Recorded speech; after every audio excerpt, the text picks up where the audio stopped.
Leo katika Single Sound nimeona tumzungumzie mwanamuziki mkongwe wa Singeli.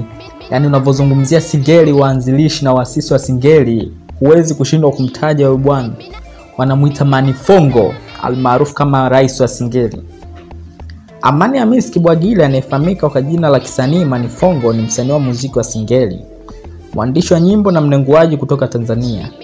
Manifongo alizaliwa tarehe 15 Februari mwaka 1992 katika mkoa wa Dar es Salaam. Aliingia kwenye muziki wake mwaka 2006 kama DJ wa muziki wa mitaani maarufu kama Vigodoro. Na mwaka 2010 alianza rasmi kuimba muziki wa Singeli na kuachia wimbo wake wa kwanza ulioitwa Simwamini Mganga.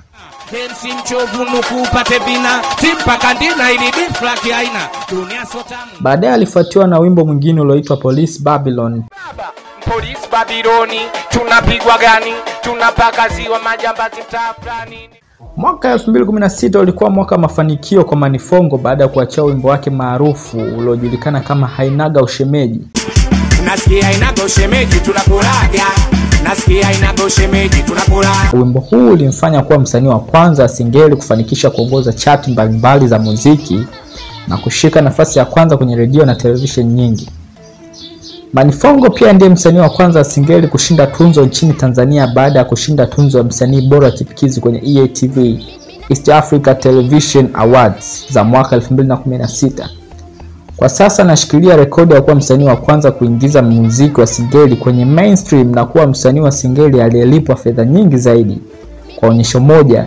Pia Manifongo alikuwa msanii wa kwanza wa Singeli kutumbuiza nje ya Tanzania alipoenda kufanya maonyesho nchini India. Huyu ndiye Manifongo, mfalme wa Singeli kwa mtazamo wa wengi.